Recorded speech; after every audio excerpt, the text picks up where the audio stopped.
예, 토론을 시작하도록 하겠습니다.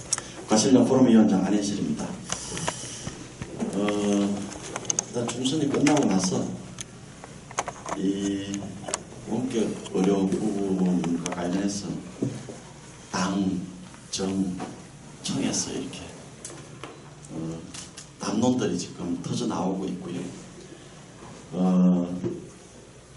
이 집권 여당 입장에서는 지금 조금 신중하게 접근을 하겠다는 그런 분위기가 좀 익히고 있습니다. 청와대는 지금 뭔가 불을 지피고 있는 것 같고요.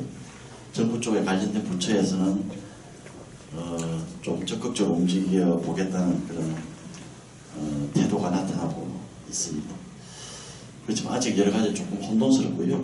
관련 21대 국회에서 원격 의료를 위한 의료법 개정에 나설 수 있을지 하는 의문도 또 총선은 끝났지만 또 내년에 들어가면 또 대선 국면이 시작되기 때문에 과연 정부에서 이렇게 적극적으로 이렇게 원격 의료 부분을 위한 어떤 법적, 제도적인 어떤 그런 관철에 나설 수 있을 것인가 하는 그런 이야기도 나오고 있습니다. 지금 원격 의료가 아니라 비대면 진료라는 용어를 쓰자 이런 지금 정치적 레토릭도 나오고 있는데요. 용어 자체가 중요한 것은 않고요. 워낙 그동안 우리 황희 교수님 아까 발표해 주셨지만 원격 의료 이꼴 의료 민영화 이렇게 지금 덩치화되어야 그 프레임을 누가 만들었을까요? 결국은 정치 쪽에 책임이 없다고 할 수 없겠죠. 지금 이런 상황입니다. 이런 상황에서 과실련은 요 원격 의료와 관련된 이 오픈 포럼을 준비하면서 찬성이냐 반대냐 이걸 지금 드리려고 하는 것도 아니고요. 또 이걸 가지고 우리가 싸우려고 이렇게 이 자리를 마련한 것도 아닙니다. 어떻게든 이 코로나19로 인해서 전화 진료라는 부분이 시도가 됐고 한시적입니다만 그리고 또 환자분들이 높은 만족도를 나타냈고 이 팩트를 토대로 뭔가 좀 길을 터줄 수는 없을까. 코로나19 이후에도 어떤 그런 방안을 한번 찾아보자. 의사협회도 무조건 반대하는 건 아닌 것 같고요. 그리고 국민들도 지금 뭔가 수용성 측면에서 뭔가 좀 분위기 변화가 좀 감지가 되는 것 같고요. 정부도 지금 새로운 신산업 육성 차원에서 여러 가지 또 뭔가 좀 모멘텀을 마련해야 되겠다는 그런 필요성도 느끼고 있는 것 같고요. 그래서 과실련 입장에서는 어떤 긍정적인 측면에서 뭔가 좀 대안을 좀 모색해보자 이 차원에서 이 오픈 포럼을 마련했다는 말씀을 드리면서 토론에 들어가도록 하겠습니다. 토론자 소개해드리겠습니다. 우리 강충현 바이오메트로 의학 박사님 나오셨습니다. CTO. 그리고 과실련 공동대표 겸 한양대학교 특임 교수로 계십니다. 우리 강노성 교수님 나오셨습니다. 그리고 세종에서 올라오셨습니다. 우리 산업연구원에서 바이오 산업을 연구하고 계시는 최윤희 선임연구위원님 나오셨습니다. 일단 이 세 분의 지정 토론을 듣고 또 논의를 진행하도록 하겠습니다. 순서대로 하겠습니다. 우리 강충경 박사님 부탁드립니다. 네, 안녕하세요. 방금 소개받은 강춘경입니다.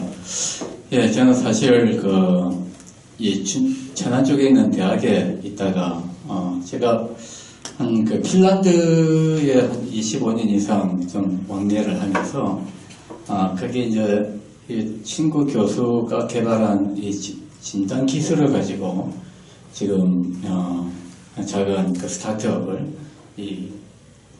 국내 지금 이 서울 안에 있는 탑5 안에 들어가 있는 병원입니다. 거기 이제 진단검사학과 MD 선생님들하고 공동 연구를 진행을 하고 있다 보니까 저를 이제 초청해 주신 것 같은데요.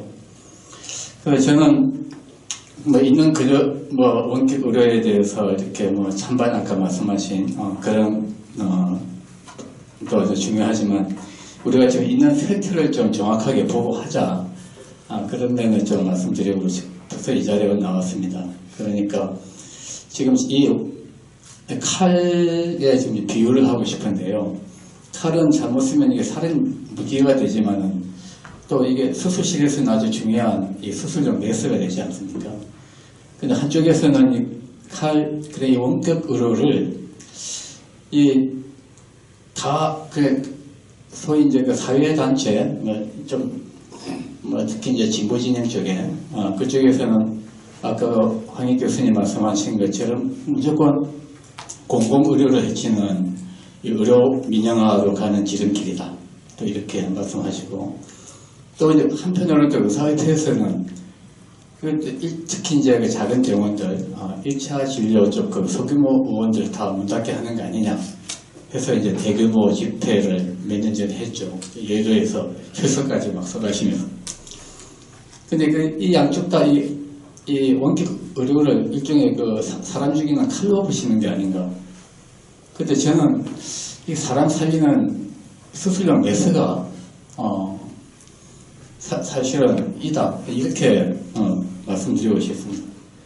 한마디로 이렇게 뭐 의료 민영화 쪽으로 가는 게 아니고 공공의료를 강화하고 그리고 이제 4차 산업 스타트업을 또 육성하고 일자리를 창출했습니다.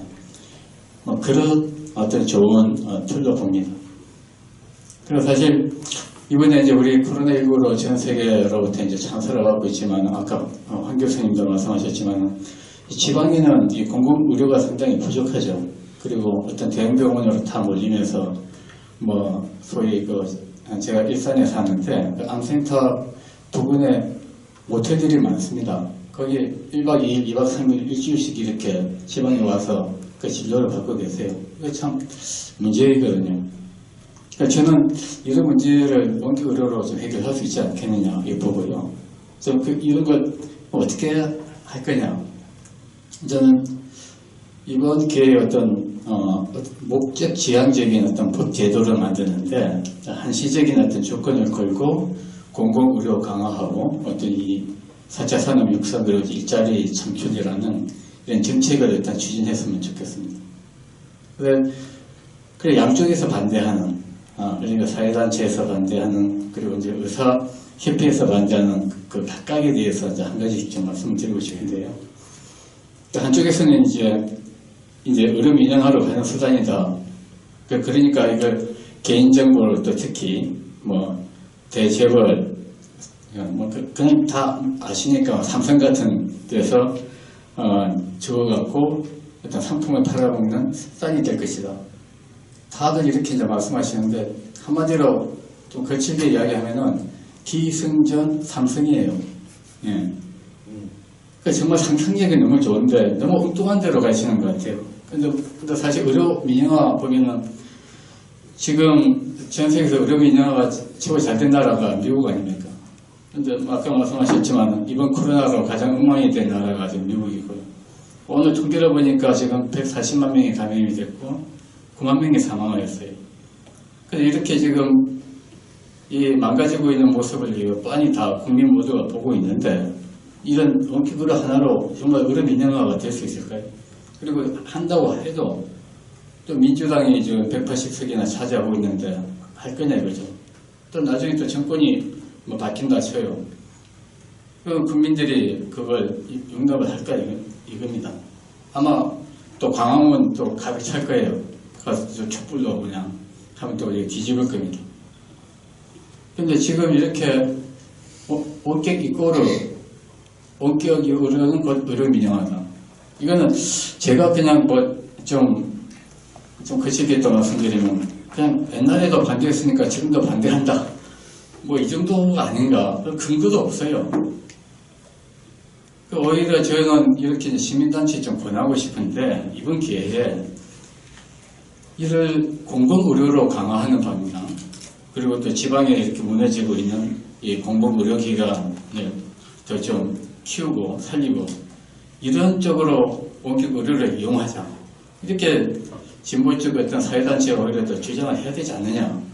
저는 이렇게 보고 있습니다.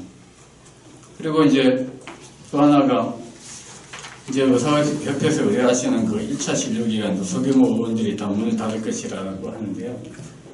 사실 아까 말씀드린 법제도에 이 1차 의료기관 그리고 지역의 어떤 보건소, 공공의료기관이 우리나라에 참 모자라죠. 여기에 좀 더 메리트, 베니핏을 좀 주는 겁니다.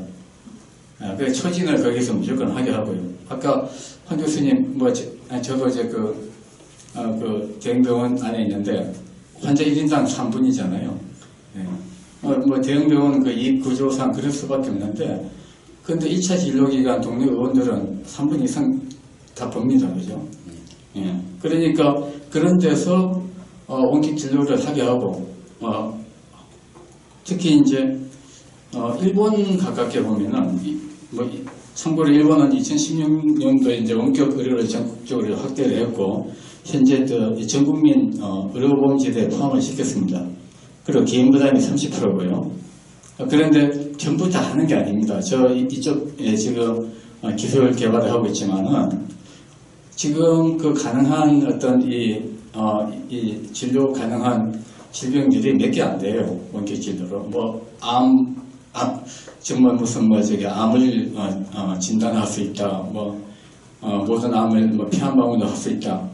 이런 건 아마 5년, 10년 뒤에나 가능할 겁니다. 그래서 지금 현재 일본에서도 지금 하고 있는 거는 당뇨, 고혈압, 이 두세 개 정도밖에 안 되고, 이건 이제 의료보험이 되고요. 그 다음에 이제 피부염 같은 거는 비보험이에요. 이제 그렇게 이제 하고 있는데, 이게 좀 오래된 데이터인데, 2014년 통계를 보면은 그 1차 진료소가 한 550개 정도 지금 하고 있어요. 그리고 3차 진료 병원이 한 18개. 그리고 또 이제 이 일본 정부에서 그 보건협회인가요? 제가 찾은 데이터 좀 의미 있는 걸 봤는데요. 대면 진료하고 그 온라인 진료, 그리고 원격 치료의 치료비를 비교한 데이터가 있습니다.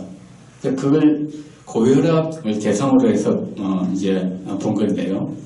온라인 진료에 추가로 들어가는 비용을 100으로 기준으로 하면 온라인 그 진료, 그러니까 원격 진료 전체 비용이 170이 나오고 대면 진료를 할 때 768이 나온다는 겁니다. 그러니까 온라인 진료비가 대면 진료비의 한 22.1%에 불과해요. 그만큼 이제 경제적이고 어떻게 보면 과잉 진료를 피할 수 있는 방법이기도 합니다. 우리 어떤 공공의료의 그 핵심이 과잉 진료를 줄이고 모든 국민에게 양질의 어떤 적정 진료를 할 수 있게끔 하는 거잖아요. 이게 상당히 중요하다고 보고요. 그 다음에 이제 소위 이제 우리 시민단체에서 우려하는 그 개인정보 누출에 대해서 좀 말씀드리면, 이쪽이 이제 핀란드 제 전공입니다. 보시면 이해하실 수 있는데, 핀란드의 혹시 칸타 서비스라고 들어보셨을지 모르겠어요. 이게 이제 칸타 시스템은 뭐냐면 1950년부터 전 국민의 어떤 국민 의료 기록을 이 2007년에 데이터로 전부 다 이제 디지털해서 환자, 의료 전문가 또 모두한테 공개를 하고 있어요. 또 개인도 마이 칸타라고 해서 앱을 깔아갖고 자기 노트북이나 핸드폰을 통해서 자기 이 의료 기록을 다 볼 수가 있습니다. 그리고 또 작년에는 이제 2차 데이터 2차 활용법을 통과시켜서 이 내용을, 이 데이터를 핀란드 내에 있는 민간 기업과 연구소의 연구 목적으로 사용할 수 있게 공개를 했어요. 또 여기에다 또 핀젠이라는 프로젝트가 있어요. 핀젠 프로젝트는 뭐냐면은 국민의 10% 유전 정보를 전부 다 모아서 바이오뱅크를 만드는 것입니다. 이 2017년에 시작을 했고 이것 역시 민간에게 지금 제공하고 있어요. 근데 핀란드가 어떤 나라입니까? 전 세계가 부러워하는 의료복지 국가이고 공공의료 수준이 세계 최고입니다. 이런 진보적 소위 시민단체에서 부러워하는 나라 아닙니까? 근데 개인정보 누출 이런 이야기 자꾸 하는데 유럽 사람들이 개인 프라이버시를 더 중요하게 생각해요. 만일에 이제 핀란드 사람들한테 이런 이야기 하면 무슨 철진한 구석기 시대 이야기 하냐고 아마 그런 이야기 들을 겁니다.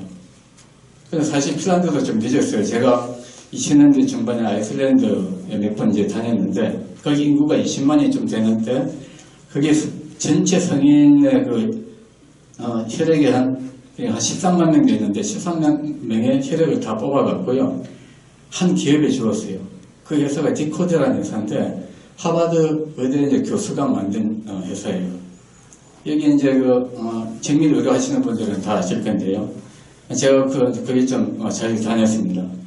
거기에서 사실 우리가 지금 요즘 이야기하는 맞춤형 신약들의 어떤 기초 연구가 다 되었어요. 2007년인가 8년인가 한 해에 사이언스 거기에 한 해에 8편인가 9편 논문을 발표를 했어요. 한 편만 발표를 해도 평생의 어떤 영광인데. 가보니까 그 지하창고에 자기네 국민 13만 개 플러스 세계 각국에서 보내온 그 혈액이 한 40만 개가 저장이 되어 있더라고요. 그리고 이제 이 카오리라고 하는 그 CEO인데 이 양반이 이제 한국에서 온 메일을 보여줬는데 서울대학교 그 유명한 M사의 그 CEO분이 보내오신 일종의 연애 편지예요. 공동연구 좀 제발 좀 합시다. 예. 그때가 2007년도였습니다. 근데 아직까지도 지금 안 하고 있어요. 근데 이미 참 안타깝죠. 근데 아무튼 그럼 이런 나라들이 그런 개인정보를 겁도 없이 공개를 할까요? 이유는 간단합니다. 첫 번째, 개인정보 누출은 당연히 맞습니다. 그 2000년대 초에도 개인정보 누출을 2중, 3중으로 해서 막았고요. 근데 그들이 그렇게 하는 이유는 이 세계 경쟁력 있는 핵심 기업들을 육성해서 일자리 만들기입니다. 그래서 이런 핵심들이 모여서 4차 산업이 되고 그리고 그걸 기초로 국민소득을 올리고 핀란드와 같은 그런 혁신 강국, 복지국가가 되는 것입니다. 아무튼 우리가 지금 의료 쪽에 항상 이야기하는 4P가 있잖아요. 그러니까 질병 발생 예측, 프레딕션, 예방, 프리벤션, 맞춤 치료, 퍼스널라이제이션, 그리고 이제 파티시페이션이 있는데 원격 의료야말로 진짜 예측과 예방 이런 데 가장 핵심적인 모델이고요. 따라서 이것을 이제 실현하기 위한 법제도 제가 이제 제안드리고 싶은 것은 일단 이 시민단체에서 좀 이렇게 우려하고 있는 대기업 그리고 대형 병원의 어떤 자회사들이 몇 년간 좀 이 시장에 못 들어오게 한시적으로 그렇게 하고 일단 스타트업 기업들 중심으로 그렇게 4차 산업 육성 그리고 일자리 창출 이걸 통해서 어떤 과잉 진료를 줄이고 모든 국민에게 어떤 이 양질의 적정 진료를 할 수 있는 그렇게 함으로써 공공의료를 이렇게 번려 목적에 맞는 그런 목적 지향적인 법제도를 이번 21대 국회에서 좀 만들어 보면 좋겠다는 의견입니다. 네, 감사합니다. 예. 다음 보내주시죠. 발상의 전환을 하면 의료 민영화가 아니라 공공의료 강화를 위해서 원격 의료를 하자. 지금 오히려 이 구호를 바꾸어 보면 길이 보인다. 그 사례도 지금 핀란드 지금 말씀하셨지만 여러 가지 사례도 있고요. 그리고 개인정보 누출과 관련된 부분도 이렇게 기울일 수 있다. 얼마든지 이런 장치, 보호장치가 있으면 가능하다. 그리고 아까 여러 가지 이런 원격 의료가 실시됐을 경우에 1차 의료기관 이제 다 망할 거다. 이런 대행병으로 쏠림이 있어서 다 망할 거다 하는 그런 부분도 보안장치만 강구하면 충분히 해결할 수 있다. 지금 이 말씀을 해주신 것 같습니다. 사실 오늘 듣고 싶었던 이야기의 상당 부분을 이렇게 1차 토론적에 해주셔서 제가 마음이 한결 편해졌습니다. 자, 우리 이 다음은 광도선 교수님께 부탁드립니다. 예, 한양대학교 권노성입니다. 사실 이 원격 의료는 그동안에 많이 이야기가 됐었고 그런 많은 이야기가 됐음에도 불구하고 사실 논의가 지지부진했었는데 최근에 특히 코로나19로 인해서 논의가 활성화된다는 점에서는 상당히 긍정적인 측면이 있는 것 같고요. 아까 잠깐 이야기했었지만 이번에 일시적으로나마 허용을 하면서 환자들도 체감하기 시작했고 또 이 비대면이 지금 현재는 보편화된 상황이기 때문에 원격 의료의 필요성은 어느 때보다도 좀 이렇게 강조되고 있는 상당히 좋은 분위기라고 봅니다. 근데 특히 저는 또 기대를 하고 있는 거는 사실 그동안에 이 원격 의료를 시행하는 데 있어서 가장 큰 어려움은 일부 시민단체에서 의료 민영화라고 하는 슬로건을 가지고 막았던 게 가장 큰 문제였거든요. 근데 현 정부가 그쪽의 시민단체하고는 사실 어떻게 보면 생각을 같이 하는 그런 부분들이 있기 때문에 이 논의를 한다고 하면은 그래도 기존보다는 훨씬 더 좀 잘 되지 않을까라고 하는 사실 기대도 있고요.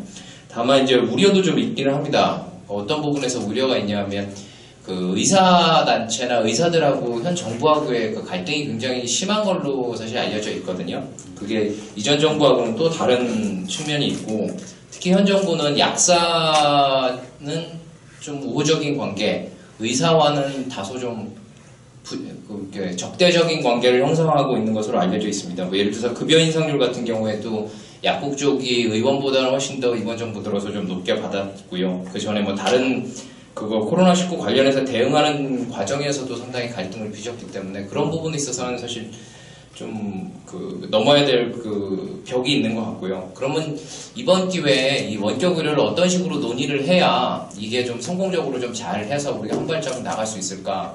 그런 차원에서 좀 몇 가지 말씀을 드리고자 합니다. 사실 이번 논의가 성공할지 아니면 실패할지를 판단하는 가장 중요한 잣대는 저는 그렇게 생각합니다. 복지부 장관이 나와서 논의를 끌고 가기 시작하면 가능성이 보이는 거고요. 지금처럼 국회의원들이 얘기하거나 아니면 청와대, 기재부 이런 쪽에서 나와서 이야기하는 게 점점 확산되고 복지부가 점점 숨게 되면 그거는 별로 기대할 게 없는, 괜히 잘못하면 오히려 그러니까 너무 무리하게 밀어붙여서 오히려 부작용이 더 생길 수 있는 사실 그런 쪽으로 좀 갈 가능성이 더 크다고 보고요. 물론 국회나 청와대의 역할도 있다고 봅니다. 그 역할은 아까 말씀드렸던 시민단체하고의 관계, 그 부분을 좀 활용해서 이게 무조건 논의하지 말자가 아니라 어떻게 할지 좀 논의를 해보자 라는 쪽으로 좀 가는 그런 환경을 좀 만들어주는 데 있어서는 그 역할을 할 수 있다고 보고요. 왜 복지부가 이 논의를 주도해야 되는지에 대해서 한 2가지 정도 측면에서 좀 말씀을 드리겠습니다. 여러분들 아마 규제 샌드박스에 대해서 이야기를 많이 들어보셨을 거예요. 그래서 과기정 통부에서 했었던 첫 회의에서 했었던 규제 샌드박스로 해서 통과됐던 게 이제 심전도 시계가 있었고요. 그래서 이제 그게 했었는데 그때 그게 왜 규제 샌드박스로 들어갔는지 아십니까?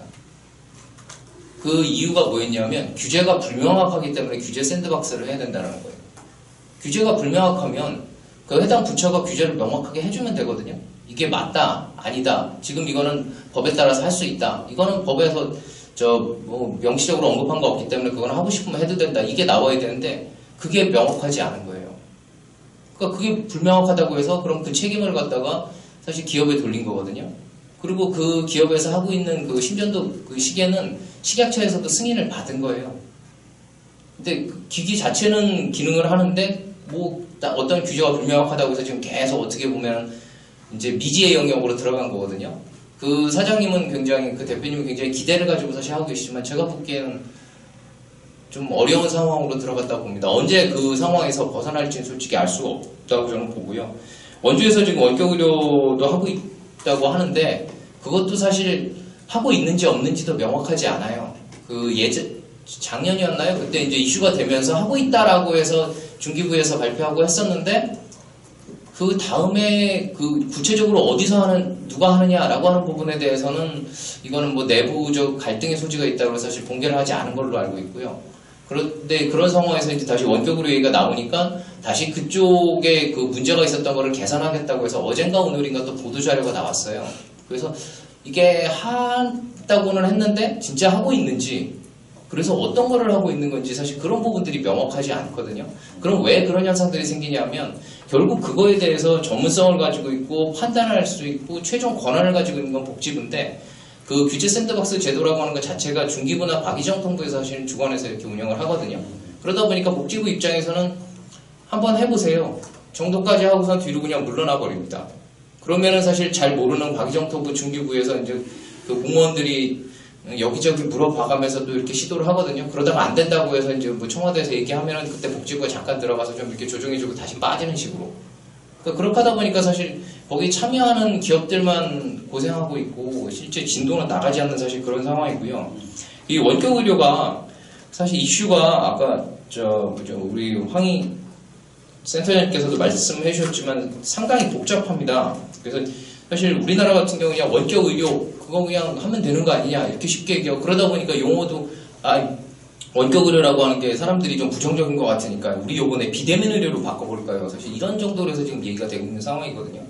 근데 이 의료계 쪽에서도 이야기하는 거 보면 이 원격 의료가 원격 모니터링, 원격 진료, 원격 수술 이렇게 사실은 세 가지로 이렇게 구분이 됩니다. 원격 모니터링은 아까 말씀드렸던 건 시계를 통해서 뭐 심전도 측정이라든지 혈압 측정 이런 거라는 걸 말하고 원격 진료는 아까 황희 센터장님 말씀해 주셨던 그 실제 환자하고 이야기하는 뭐 전화를 통해서 한다든지 뭐 그렇게 하는 걸 얘기하고 원격 수술은 말 그대로 그 외부 그러니까 멀리 있으면서 직접 수술을 하는 그런 걸 말하는 거거든요. 그리고 그 세 가지 경우에 따라서 의사 선생님들이 생각하시는 거나 아니면 환자하고의 관계나 이런 부분에 있어서 굉장히 큰 차이가 있어요. 근데 그런 부분들이 그렇게 큰 차이가 있음에도 불구하고 사실 그 논의 자체는 그런 식으로 해서 좀 구체적인 논의가 하나도 되지 않고 있거든요. 근데 과연 이런 것들을 뭐 청와대나 국회에서 과연 논의를 주도할 수 있을까? 그 안에 내용들을 잘 모르는데 그런 사실 생각이 들고 또 하나는 이 의료계 쪽의 이슈는 결국에는 다 의료 수가하고 연계가 됩니다. 예전에 이국정 교수님이 뭐 병원장님하고 이런 갈등이 있으면서 나왔었던 그것도 결국엔 의료 수가였거든요. 생명이 중요하다 그래서 응급센터를 해야 된다라고 하는 분과 응급센터를 하는 건 좋은데 그러면 병원 경영은 어떻게 할 거냐라는 것과 사실 제가 이제 다른 쪽에서도 보건의료 쪽 이렇게 자문을 하다 보면 그 의대 교수님들이 계속 고민하시는 거는 결국은 수가 문제거든요. 예를 들어서 의과학자 양성 부분도 마찬가지예요.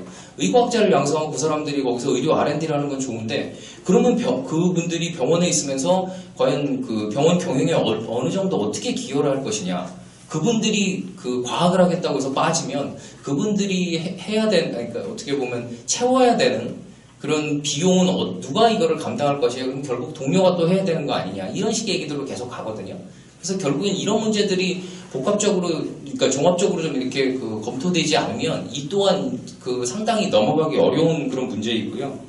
그 다음에 원격 모니터링이 사실 확대되면서 제일 기대하는 게 사실 의료기기거든요. 근데 우리나라는 전 세계에서 적용하지 않는 규제가 하나 있습니다. 뭐냐면 식약처에서 승인을 받아도 그거를 의료 현장에 쓰려고 하면 미리 시험을 해가지고 데이터를 축적을 하고 그 데이터를 가지고 또 검토를 받아야 돼요. 그래서 그거를 통과한 경우만 사실 쓸 수 있어요. 우리나라만 사실 그렇게 하고 있거든요.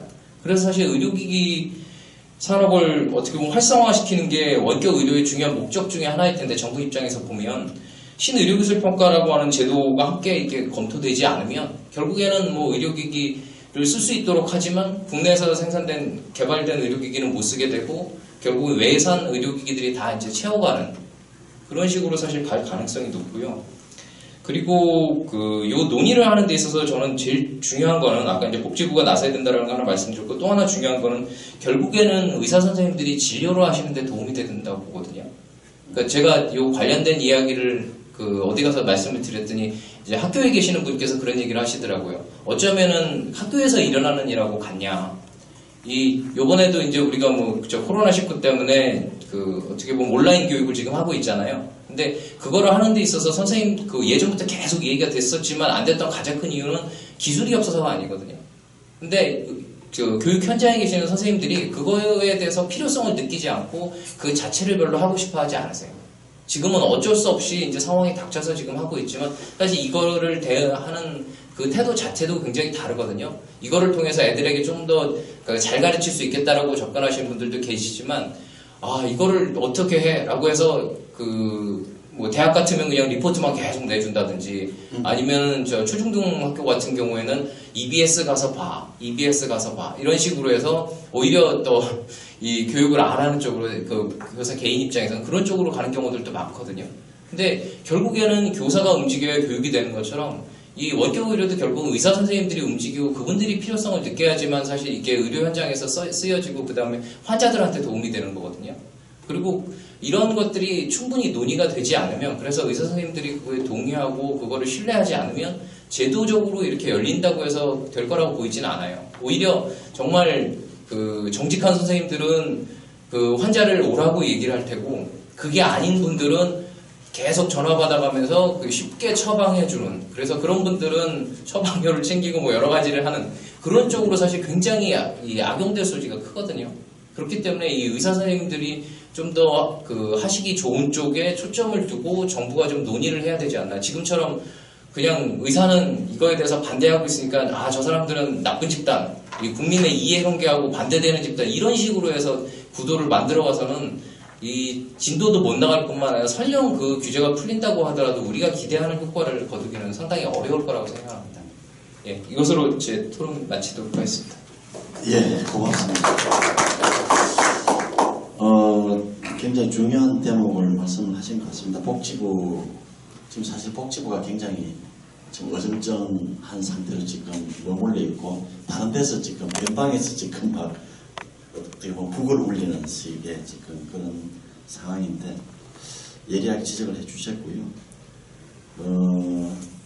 의사협회가 반대하고 있지만 어쨌든 의사분들이 움직일 수 있는 어떤 그 인센티브가 됐든지 뭐든지 뭔가 그런 부분에 대해서 우리가 조금 눈을 돌리지 않으면은 제도적 허용이 되더라도 제대로 하는데 힘들지 않겠는가 하는 부분을 말씀하셨습니다. 사실 아까 우리 황희 교수님 이 원격 의료에 대한 단체별 이해관계 이렇게 발제하신 그 표를 보시면 대한병원협회 쪽은 뭔가 좀 어느 정도 좀 완벽하지는 않더라도 어쨌든 한번 시도해보자 하는 그런 스탠스인데 반해서 대한의사협회 입장은 확실히 좀 어쨌든 지금까지는 상당히 반대하는 쪽에 가깝고요.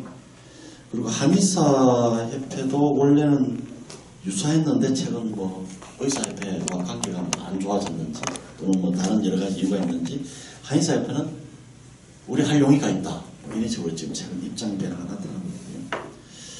대한간호협회 쪽은 지금 뭐 좀 침묵인 것 같고요. 원래 침묵을 지키던 대한약사, 그러니까 원래 반대하던 대한약사회가 좀 침묵을 지키는 건 아까 뭐 약사회와 의사회 두 단체와 행정부와의 관계에서 약간 단서를 찾을 수는 있을 것 같네요. 어쨌든 지금 이 단체별 이해관계도 굉장히 미묘한 변화가 좀 있긴 있는 것 같고요. 그럼에도 불구하고 가장 핵심적인 단체는 역시 대한의사협회라고 봐야 될 것 같고요. 여기서 뭔가 좀 돌파구를 마련할 수 있는 뭐 그 의료수가가 됐든지 뭐 진료 과목이 됐든지 또 원격 의료에 대한 플랫폼을 뭐 누가 따라서 뭐 여러 가지 1차 진료 기간에 어떤 페이버를 준다든지 뭐 여러 가지 하여튼 뭐 어떤 그런 쪽에 뭔가 좀 고민이 필요하다는 생각이 듭니다. 자, 마지막으로 우리 산업연구원에서 오랫동안 바이오 산업을 연구해 오신 우리 최윤희 박사님 부탁드립니다. 네, 산업연구원 최윤희입니다.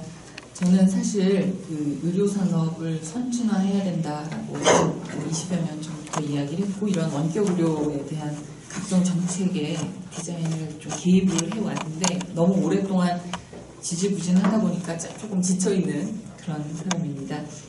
그래서 저는 오늘 이제 토론을 일단 이 원격 의료의 생태계, 이 생태계 구성에 대해서 좀 말씀을 드리고요. 여기서 우리가 좀 정책적으로 어떻게 해야 될지에 대한 제 의견을 좀 정리해 드리겠습니다.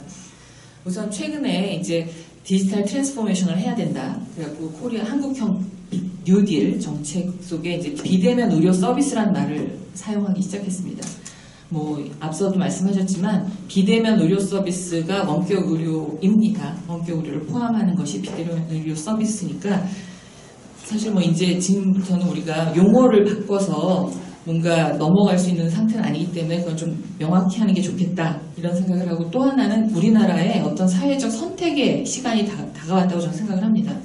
만약에 디지털 트랜스포메이션을 하는 우리가 모든 아까 4차 산업혁명 이야기도 나왔지만 여러 분야에서 디지털 트랜스포메이션을 할 건데 의료 분야만 안 할 건가 할 건가, 이것에 대한 어떤 사회적 선택의 시기라고 생각을 하고요. 그러면 이제 제가 원격 의료의 생태계에 대해서 간단히 좀 말씀을 드리고 싶은데요. 이 모든 생태계, 산업 생태계에는 세 가지가 있습니다. 자원, 리소스와 기술, 그 다음에 시스템. 그러니까 자원 경쟁력이 있어야 되고 기술 경쟁력이 있어야 되고 시스템 경쟁력이 있어야 되는데 앞서 여러분들이 기술 경쟁력은 있다라고 말씀하셨고요. 그럼 우리나라 자원 경쟁력을 제가 좀 부연 설명을 해드리면 우선 이게 아날로그 자원과 디지털 자원의 경쟁력의 차이가 있는데 아날로그 자원의 관점에서 보면 OECD 국가 중에 우리나라가 인구 1000명당 의료인 수는 하위권입니다. 최하위나 최하위권에 있고요. 병상 수는 최상입니다. 그리고 또 외래 진료 1000명당 외래 진료 기업 수도 최상입니다. 1등, 2등 합니다. 일본하고 서로 같이. 그 얘기는 뭐냐면 그 일반 자원, 의료 자원이 아까 물론 작은 나라의 의료 접근성이 높다라고는 우리가 일반적으로 얘기를 하지만 1000명당 의료인 수라는 관점에서 봤을 땐 의료 자원이 풍부한 나라는 아닙니다.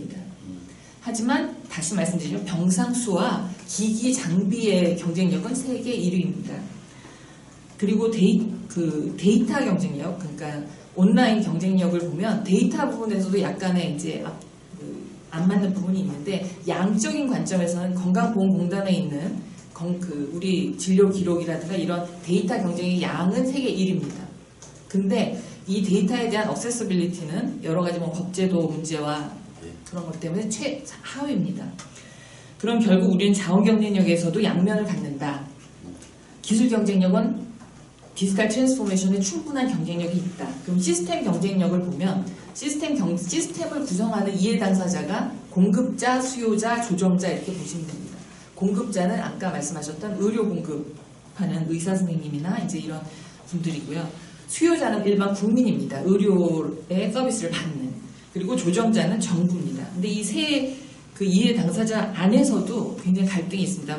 일단 공급 측면에서는 아까 황희 교수님 발표하신 거에도 여러 단체별 이해가 조금 전에 좌장께서도 말씀하셨지만 단체별 이해관계가 다 다른데 여기서 가장 약자는 대한의사협회 지역에 있는 1차 의원급 병원급입니다. 그럼 그들의 공급자들의 아까를 유도하기 위한 이 생태계 우리가 만약 이 디지털 트랜스포메이션을 하겠다라고 우리 사회가 결정을 할 때에는 그 이해 당사자들이 여기에 참여할 수 있도록 인센티브 구조를 만들어야 됩니다. 이게 의료 수가도 될 수 있고요. 아까 장비 얘기를 하셨는데 이 디지털 트랜스포메이션은 하드웨어가 필요한데 이제 서울대병원 같이 대형 병원에는 그런 문제가 없을 수 있지만 지역 의원이나 1, 2차 병원에는 그 하드웨어를 구축하거나 소프트웨어 구축하는데 분명히 비용이 굉장히 부담이 될 건데 그런 부분은 이번에 뉴딜 정책에서 적극적으로 투자를 해야 된다고 저는 생각을 하고요. 그다음에 수요자 관점, 일반 국민 관점에서 그럼 디지털 이 원격 의료, 비대면 의료 서비스, 또 다른 말로는 의료 산업의 의료 분야의 디지털 트랜스포메이션을 통해서 이 수요자 편익이 증가하는가 그거에 대해서 국민들이 인식을 해야 됩니다.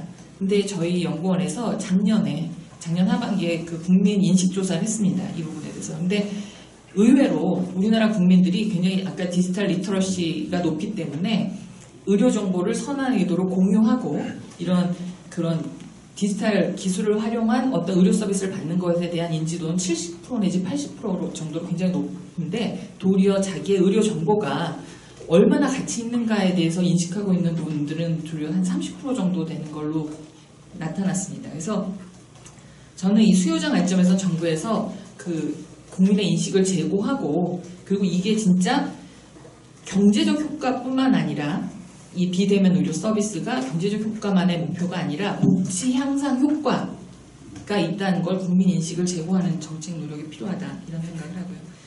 그 다음에 조정자 관점에서도 앞서 말씀드렸지만 우리나라는 이 정부 안에 기재부, 산업부, 과기부, 복지부, 식약처까지 합해서 굉장히 다양한 부처들이 여기에 같이 관여를 하고 있습니다.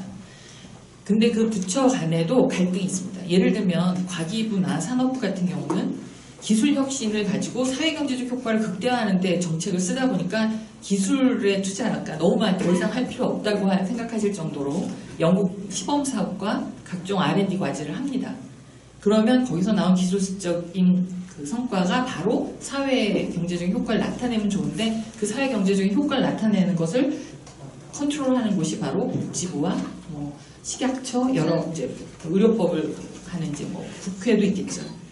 그래서 이 부처에서 어디가 주도를 해야 되는가, 저는 앞서 패널은 복지부라고 말씀하셨지만 저는 잘 모르겠습니다. 복지부는 아니고 좀 이해관계가 좀 차라리 떨어지는 부처에서 하여튼 부처 간의 합의와 어떤 선택이 필요하다, 이런 생각을 하고 있고요. 그럼 기재부입니까?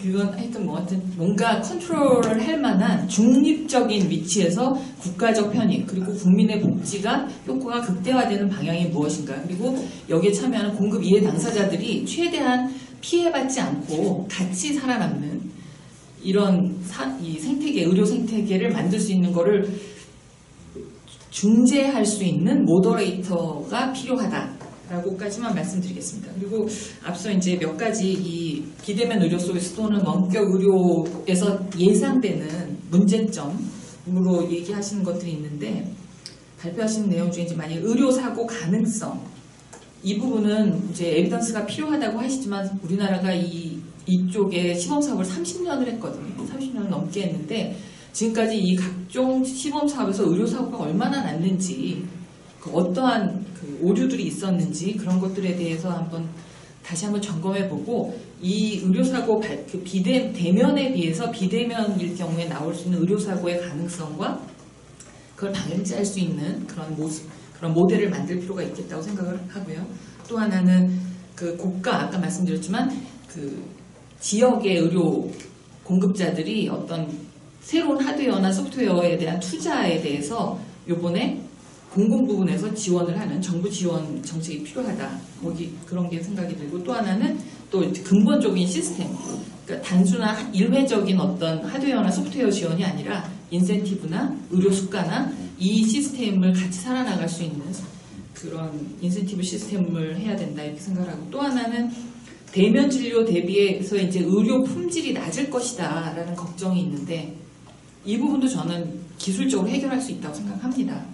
그렇기 때문에 이 디지털라이제이션에 적합하도록, 사실 앞서 제가 여기 오기 전에도 다른 분들하고 얘기를 해보면 아까 교육 얘기도 하셨지만 교육 분야에서도 이 디지털라이제이션이 그 대면 교육보다 이 비대면 교육이 효과가 없을 거라고 생각했던 많은 분들이 이번에 그것들을 지금 해결해 나가고 있거든요. 교육 분야에서. 저는 의료 분야도 그게 가능할 것이라고 생각을 하고요. 그 다음에 개인, 수요자 관점의 정책으로는 제일 중요한 건 이 개인정보에 대해서 우리나라 국민들이 이미 디지털 리터러시가 높아서 정보를 가지고 뭐 신약을 만든다든가 더 나한테 맞춤형 진료가 가능할 거다라는 걸 알고 있음에도 불구하고 되게 불안해하는 부분들이 있습니다. 아까 말씀하신 정보 유출도 있고, 또 하나는 내 정보가 유출 정도가 아니라 악의적으로 활용이 됐을 때, 그러니까 뭐 유출 수준을 하나 더 나가서 그랬을 때 그거를 어떤 징벌적 손해배상이라든가 어떤 법적 처벌, 이런 시스템이 갖춰져 있지 않다라는 것에 대한 불안감이 저희 인식조사에서 조사가 됐기 때문에 그런 유출에 대한 그 어떤 안전망 시스템을 좀 마련하는 게 정부에서 해야 할 일이라고 생각을 합니다. 이 정도로 말씀드리겠습니다. 예, 박수 한번 보내주시죠. 사실 산업연구원은 대한민국에서 산업을 주로 연구하는 대표적인 정부 출연 연구소고요. 거기서 의료산업 선진화 쪽을 이렇게 오랫동안 담당해 오셨기 때문에 이 흐름에 대해서 굉장히 깨차고 계신 박사님이십니다. 그러다 보니까 이제 문제를 굉장히 정확하게 하나하나 이렇게 다 짚어주신 것 같고, 지금 보건의료산업 뭐 이렇게 해서 경우에 지금 그 부처 간의 충돌 문제는 우리가 생각하는 것보다는 굉장히 구조적인 문제 같습니다. 그래서 이 부분을 정부의 거버넌스 계획으로 풀어야 되는 건지, 또 일각에서는 사실 보건복지부를 보건과 복지를 떼어야 한다고 이렇게 주장하시는 분들도 계십니다. 또 기재부가 지금 그 역할을 할 수 있을 것인가, 아니면 정말 이야기하듯이 청와대에서 할 수 있을 것인가, 여러 가지 그런 부분들에 대한 어떤 그 고민도 또 필요하다고 보고요. 사실 맨 마지막 말씀하신 그 정보와 정보 유출 문제는 굉장히 중요한 문제 같습니다. 지금 우리 코로나19가 관련해서 지금 여러 가지 정부가 굉장히 잘 대응을 하고 있다고 이야기하고 있지만, 또 한편에서 우려도 나오거든요. 이런 그 개인정보와 관련된 여러 가지 어떤 그런 큰 정부, 빅가버먼트가 가져올 수 있는 어떤 그 위험성에 대해서 불안해하는 국민들도 있습니다. 사실 어떻게 보면 이제 그런 부분들이 어떻게 보면 이제 국민들이 가지고 있는 어떤 그런 정보 유출에 대한 어떤 그런 불안, 우려와 이렇게 전혀 무관하다고 볼 수 없기 때문에 정부가 이 밸런스를 어떻게 잘 지어나갈 것인가 이 부분이 굉장히 중요하다는 생각이 들었고요. 조목조목 짚어주셔서 너무 감사드립니다. 자, 사실은 우리 지금 줌이라든지 유튜브 이렇게 연결해서 이렇게 지금 나가고 있는데요. 줌을 통해서 이게 줌에 보면 오른쪽 이렇게 하단 부분에 채팅을 통해서 사실은 이렇게 여러 가지 질문들이 올라와 주면 그 질문을 가지고 제가 몇 가지를 이렇게 발제자나 토론자분께 드리려고 생각을 하고 있습니다. 마침 질문이 올라왔습니다. 제가 그대로 한번 읽어볼까요? 사실 원격 의료에 대해 실제 진료하는 의사들이 가장 걱정하는 부분은 수가가 아니라 의료 수가가 아니라 진료와 진료의 결과에 대한 법적인 권한과 책임에 대한 부분입니다. 어떤 오진 가능성이라든지 이런 부분에 대한 여러 가지 어떤 법적인 건 아까 황희 교수님도 사실은 이 부분 말씀을 해주셨는데 이 부분을 어떻게 해결하면 좋을까요? 지금 이 말씀을 하셨습니다. 여기에 답변해 주실 수 있는 분 계십니까? 우리 황희 교수님.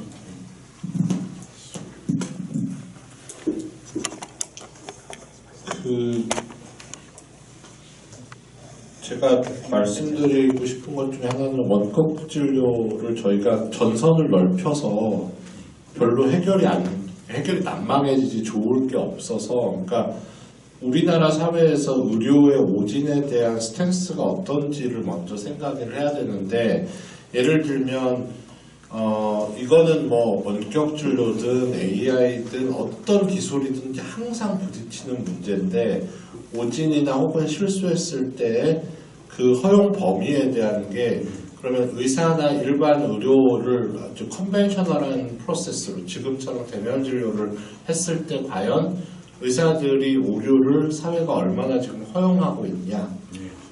그러니까 그 스탠스랑 다르면 안 된다고 생각을 해요. 그러니까 예를 들면 이제 대면 진료를 볼 때 의사가 실수할 확률은 이 정도고 그 컨시퀀스가 이 정도까지는 우리가, 그러니까 사실은 어디에도 그런 게 정해져 있는 게 아니지만 이제 리갈한 이슈가 불거지면 법원의 판례나 이런 것들에서 통상적으로 이 정도는 이제 있을 수 있는 오류다, 여기서부터는 과실이다라는 판례들이 있는데, 그러니까 예를 들면 원격 진료로 했을 때 컨시퀀스가 그거보다 낮은 스탠다드를 요구하거나 혹은 더 높은 스탠다드를 요구를 하면 안 되는 거고, 그러니까 그게 국가별로 예를 들면 미국처럼 메디컬 리걸 프로블럼에 대한 이슈들이 되게 많은 데랑 우리나라랑 같을 수가 없는 것처럼 그 스탠다드는 그게 원격이든 뭐든 어떤 이름이 붙어도 진료라는 게 마지막에 붙는 순간 그 스탠다드는 동일해야지, 원격으로 하면 실수를 더 많이 해도 봐주자라거나 원격으로 많이 하면 더 엄격하게 해야 된다거나, 그거 자체가 저는 되게 이 문제를 틀어서 해석하게 되는 그 트리거가 되기 때문에 저는 원칙적으로 원론적으로는 그게 일반적인 대면 진료의 틀에서 벗어나면 안 된다. 그게 만약에 벗어나는 범위가 생기면 그 부분은 그 툴을 사용하게 하면 안 되는 거예요. 그러니까 특정 예를 들면 제가 아까 뭐 강의 때는 잠깐 언급 안 했지만 원격 진료 시작하는 방법 중에 하나가 어떤 특정 진단을 정해주고 그 진단 중에서도 어떤 컨디션들을 다 정해준 다음에 이 부분에서만 시작해라고 해야 되는 이유 중에 하나가, 그거보다 더 위험할 것 같아 라고 생각이 되면 아니라는 게 프루븐 될 때까지는 걔는 원격 진료하면 안 돼라고 정해주는 게 필요한 거거든요. 그러니까 현실적으로 다 열면 안 된다고 생각하는 거고, 또 한편으로는 이게 축이 두 가지가 있는데, 하나는 클리니컬 시그니피컨스를 갖고서 나오는 축이 있고, 하나는 아까 그 토론자분이 말씀하셨지만 뭐 현실적으로 잘 정착하기 위해서 정책적인 가이드라인이나 이제 뭐 수가나 이런 게 책정이 되지만 1차 병원, 2차 병원, 3차 병원이 차등을 두고 뭐 타임 인터벌을 두고 하든 아니면 하루에 보는 진료량의 퍼센티지의 맥스를 정해주고 이 이상은 못하게 하든 해서 여러 가지 제도적으로 이제 레귤레이션 할 수 있는 방법들이 있어서 그런 것들을 논의를 하면 돼야 되는데, 최소한 법적인 부분에서는 대면 진료와 원격 진료의 차이가 나면 안 된다고 저는 생각하고 그 차이가 난다 그러면 그 부분은 하면 안 된다라고 정해줘야 되는 거예요. 예. 그러면 지금 교수님 아까 우리 최윤희 박사님도 말씀을 하셨는데 사실 그동안 시범사업을 계속 하면서 데이터가 나왔을 거 아니에요. 그래서 그 당시 보면 여러 가지 오진이라든지 이런 부분에 대한 분명히 데이터도 있었을 텐데 그게 뭐 제대로 공개가 됐는지 안 됐는지 그건 잘 모르겠지만 하여튼 제가 기억하는 바로는 그 당시 오진 가능성이 그렇게 높지 않다. 뭐 이런 여러 가지 분석들이 나온 것도 기억이 나는데요. 그러면 예를 들면 지금 원격 의료를 하더라도 그러니까 비대면을 하더라도 대면에 비해서 특별히 오진 가능성이 높다고 할 수 없는 분야들이 있겠죠. 그리고 그런 분야들에 대해서 아까 교수님 말씀하신 것처럼 이런 대면 진료라는 어떤 그런 오진이나 상황에 대비해서 여러 가지 마련되어 있는 어떻게 보면은 통용되고 있는 어떤 그런 어떤 그 오진에 대한 어떤 그 틀, 프레임을 벗어나지 않도록 한다는 그 부분만 개런티를 해주면 실험을 해볼 수 있는 거잖아요. 그러니까 사실은 의료계에서는 이거를 이제 하나 쪽으로 얘기를 하면 예를 들면 고혈압, 당뇨 이렇게만 정하는 게 아니라 당뇨 중에서도 그럼 다 해도 될까 아니라 예를 들면 지난 직전 3번 의뢰를 왔을 때 당화혈색소 수치가 7.0에서 7.5를 넘어가지 않는 환자들만 해야 되고 그 이상을 넘어가는 환자는 이제 그 컴플리케이션의 우려가 있는 환자이기 때문에 그 환자는 일단 시작하는 단계, 우리가 이런 거를 제도화시키는 단계에서는 같은 당뇨 환자라도 원격 진료하면 안 돼. 이거 굉장히 이제 한 사례예요. 제가 생각하는.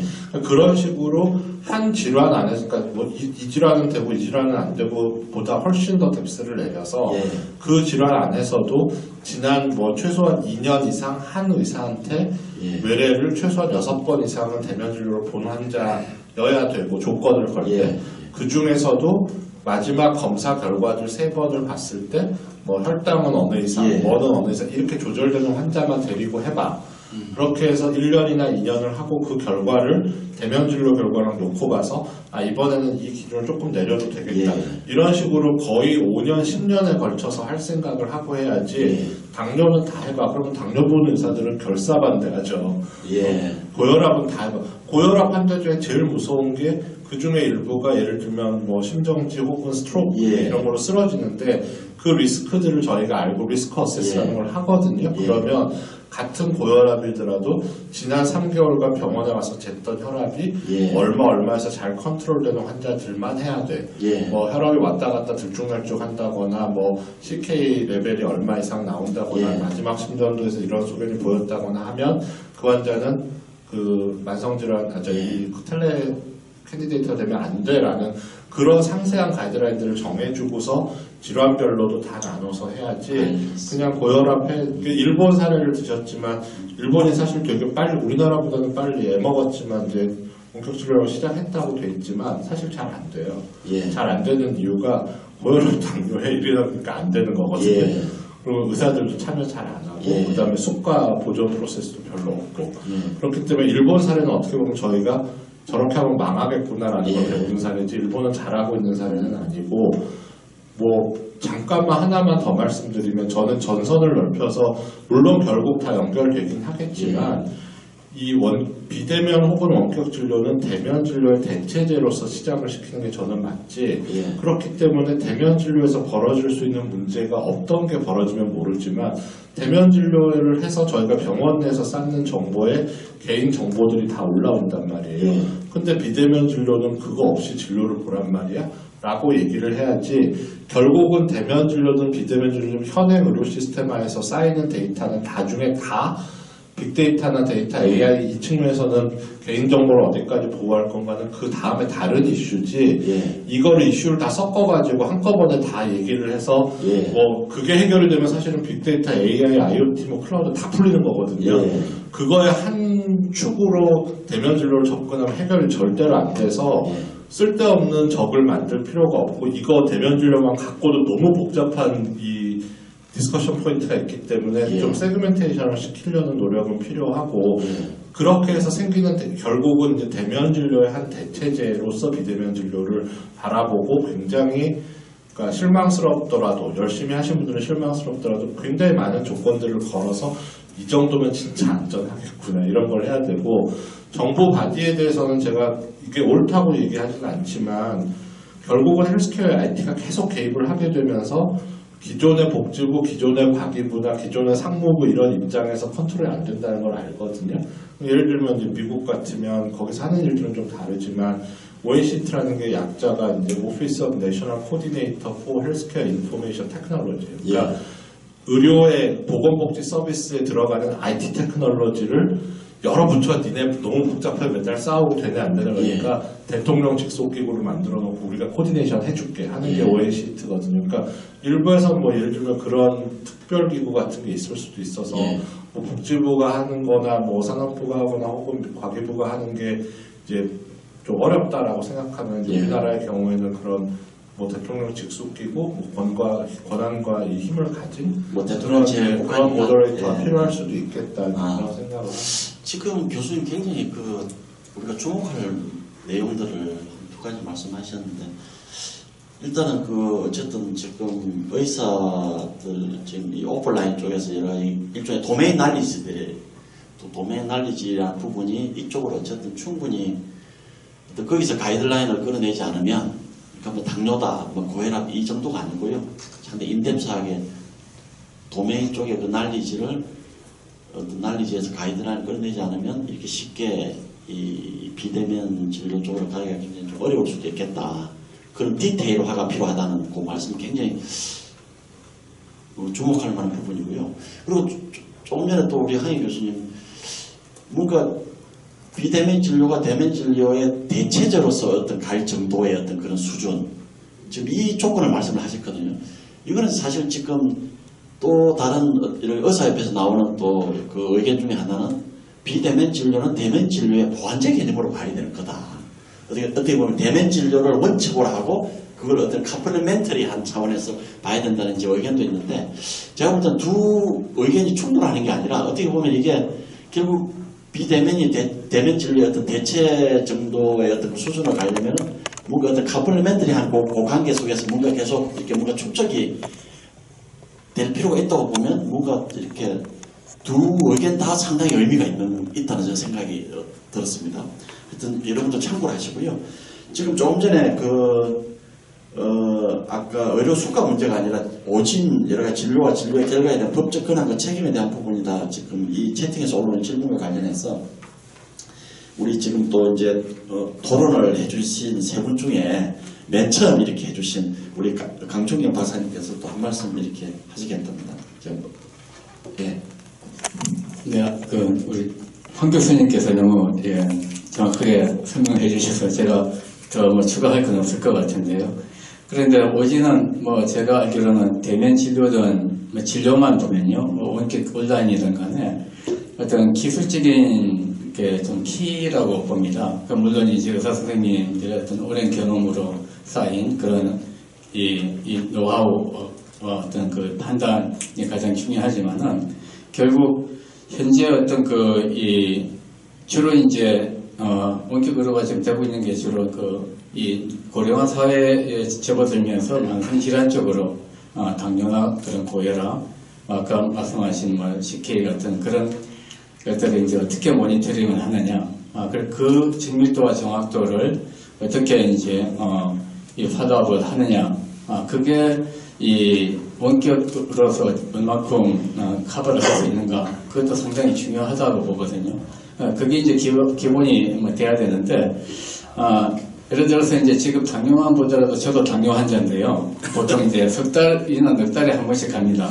가는데 만일에 처음에는 이렇게 그걸 이 손가락 끝에 이렇게 피 한 방울 해서 재라고 하던데 이게 너무 많이 재다 보니까 너무 아파서 못하겠어요. 그러니까 이런 것들은 날마다 그 데이터를 갖다가 이 원격 의료로 사실 받을 수가 있는데도 불구하고 지금 안 되고 있는 거거든요. 하나의 되게 극단적인 예죠. 예, 그러니까 뭐 그런 어떤 그러니까 아까 말씀하신 이 초진이나 이런 것은 무조건 되면 해야 된다고 보고요.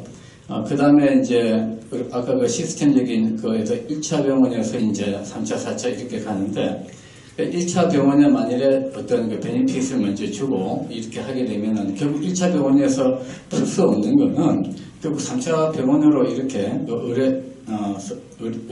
이 진단 그 의뢰서 해서 이렇게 하지 않습니까? 예. 이런 형식으로 현재는 의사와 의사 간의 어떤 이 원격 의료는 이제 법적으로 보장이 되어 있기 때문에 또 이렇게 풀 수 있는 방법이 또 있다고 봅니다. 그러니까 어떤 그런 기술적인 것, 그리고 시스템적인 걸 같이 조합을 하면은 하나씩 단계적으로 이런 어떤 우리가 진단할 수 있는 범위를 넓힐 수 있다고 봅니다. 알겠습니다. 우리 아까 김영호 상임 대표님께서 뭐 지금 이 온라인 그 포럼이긴 하지만 뭐 본로에 계시지만 직접 한 말씀 아까 하시고 싶은 질문이 있었던데. 네. 아니, 간단한 건데요. 아까 황희 교수님 자료 중에 그 비대면 온라인 원격 진료 만족도가 87%가 된다고 했는데 그게 대면 진료에 대한 만족도인가요? 아니면 절대값인가요? 제 생각에는 대면 진료도 만족도와 불만족도가 있을 것 같은데 그거하고 비교하면 어떻게 돼요? 그냥 절대값입니다. 그 프로세스를 마치고 만족하냐 안 하냐 딱 둘 중에 하나 고르세요라고 했을 때 동의한다가 87%. 그럼 대면과의 비교는 뭐 안 한 것이 불가능한 거예요. 그 비교 분석까지는 뭐 하지 않은 거고요. 그냥 단순하게 아마 전화 진료하고 나서 만족하십니까? 아마 이게 그렇게 나온 것 같습니다. 아까 제가 마이크 잡은 김에 예. 좀 말씀드리면 아까 인사 말씀 때 제가 놓쳤는데요. 저희가 한 5년 전쯤에 과실련 워크샵에서 이 원격 진료에 대해서 발제를 들은 적이 있었습니다. 그때 토론은 아니었고요. 예. 발제를 들은 적이 있었는데 그때는 이제 의사협회에서 오셔가지고 말씀해 주셔서 그런 또 역사적인 것도 있어서 그 맥락을 같이 하면 좋을 것 같습니다. 그래서 사실 오늘 그 의사 우리 이제 황희 교수님 그냥 나오신 걸로 이렇게 충분하다고 생각할 수도 있겠지만 의사협회에서 한 번 정도 이렇게 좀 나오셔서 이렇게 같이 토론을 해주시면 더 좋아하지 않았을까. 왜냐하면 어쨌든 뭐 황희 교수님은 이랬던 저랬던 서울대 병원에 근무하고 계시고 소위 말하는 대학병원 대행병원에 이렇게 또 계시기 때문에 이렇게 입장이 조금 다를 수도 있고 그럼에도 불구하고 오늘 굉장히 객관적으로 말씀을 해주셔서 너무 감사드립니다. 이렇게 제가 몰랐던 의사협회에 대해서 제가 오해하고 있었던 부분 중에 일부가 또 해결된 측면도 있거든요. 그래서 그건 너무 감사드리고요. 자, 우리 강문수 교수님. 아마 그 질문을 해주신 분은 제 보기에는 대학병원에 계시는 의사 선생님이신 것 같고요. 근데 제가 이렇게 조사하거나 얘기 들은 바로는 이 부분이 사실은 대학병원에 계시는 선생님들하고 실제 1차 의료기관에 계시는 분들하고는 굉장히 이런 부분들에서 시각 차이가 있다는 것으로 저는 이야기를 들었고요. 오히려 대학병원은 그런 부분, 수가 부분에 대해서는 그렇게 상대적으로는 병원장님은 민감하실지 모르지만 의사 선생님들은 그렇게까지 저거하시지는 않다고 좀 들었고 그래서 아마 병원협회하고 의사협회의 생각이 좀 다르지 않을까 하는 그런 부분도 좀 생각해 볼 수 있을 것 같다는 생각이 들고요. 그리고 아까 말씀해 주셨던 미국의 ONC라고 하는 기관은 소속은 미국의 보건복지부 소속이고요. 사실 이런 논의를 그래서 이제 이게 대통령이 직접 하는 그런 건 아닌 걸로 저는 알고 있고 지금 자료를 봐도 그런 것 같고요. 근데 사실 논의를 하는 데 있어서 제일 좋은 거는 힘이 센 사람이, 그러니까 정치적인 영향력, 정책적 판단 결정권을 갖고 있는 사람이 자세한 내용까지 알아서 하면 그게 최고거든요. 그렇게 해주면은 논의도 잘 되고 결정도 잘 나옵니다. 그리고 그것도 실행도 잘 되고. 근데 문제는 뭐냐면 힘이 센 사람일수록 정치적 영향력이 큰 사람일수록 내용을 잘 몰라요. 그러니까 아까 얘기했었던 원격 진료와 원격 의료가 뭐가 다르냐. 사실 이런 것들은 국회에 계시는 의원들 같은 경우에는 원래 이 의사 선생님 출신이나 이런 분들은 아시겠지만 나머지 다른 분들은 사실 잘 모르실 거라고 보거든요. 저도 공부해가면서 사실 했던 그런 부분들이기 때문에 그래서 그거를 어떻게 밸런스를 맞추느냐라고 하는 부분이 중요할 것 같고요. 그리고 아까 저 의사의 책임 범위 부분과 관련해서 이야기를 해주셨는데 이거는 사실 어떤 측면에서 보면 4차 산업혁명이 가지고 있는 특성이라고도 볼 수 있거든요.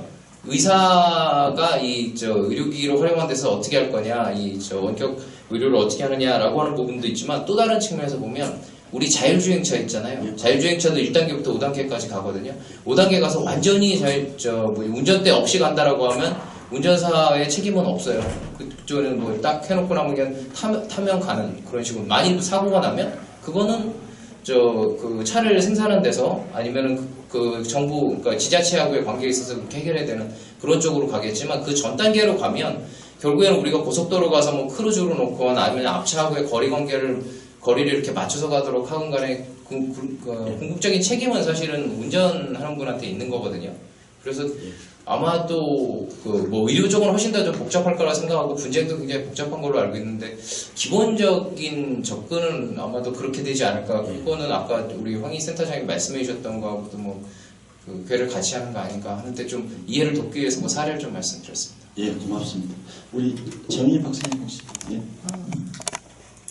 마지막으로 제가 좀 드리고 싶은 말씀은, 일단 이 비대면 의료 서비스 혹은 원격 의료, 뭐 스마트 헬스케어 어떤 이름이 되든지 이것의 목적은 국민의 편익을 최대화하는 겁니다. 근데 이 국민에는 수요자, 환자도 있고 그 다음에 공급자, 의사 선생님도 있어요. 그래서 그 수요자와 공급자 간에 또는 공급자 안에도 여러 이해하는 관계가 있지만, 이들의 편익이 총체적으로 가장 극대화되는 지점을 우리가 정책적으로 어떻게 찾을 수 있나, 이런 노력을 했으면 좋겠다고 생각합니다. 예, 원래 우리 경제학에서 이 사회적 구생 그리고 생산적 구생하고 사회적 구생을 다 합친 개념이죠. 생태계 측면에서 말씀을 해주셨고요.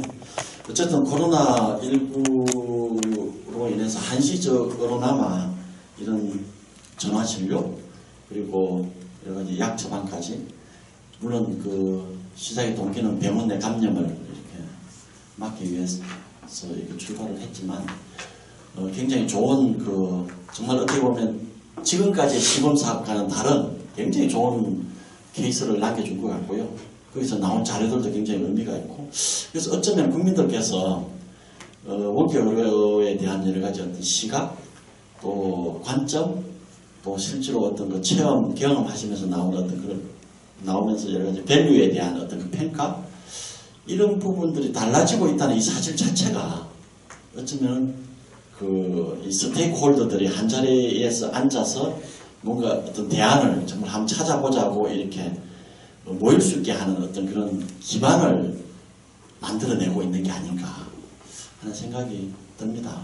이 기회를 놓치지 않고 정부, 국회, 그리고 아까 의사협회를 비롯한 여러 가지 어떤 그런 이해단체들, 그리고 우리 최현희 박사님 말씀하신 이런 환자, 일반 국민들, 이 수요자까지 다 포함해서 뭔가 새로운 대안을 만들어내고, 이제는 시범사업이 아니라 뭔가 본사업을, 좀 한정적이더라도 본사업을 이렇게 시작해 볼 수 있는 그런 출발점이 되었으면 합니다. 이런 희망을 말씀드리면서 오늘 가시는 오픈 포럼을 마치고요. 다음에 또 여러 가지 지금 상황이 아마 조만간 개선될 가능성은 없어 보이고요. 뭐 줌 소프트웨어든 뭐 유튜브든 이런 여러 가지 연결하는 방법을 통해서 오픈 포럼을 계속 이어갈 것이라는 말씀을 드리면서 이만 마치겠습니다. 모든 분들 감사드립니다.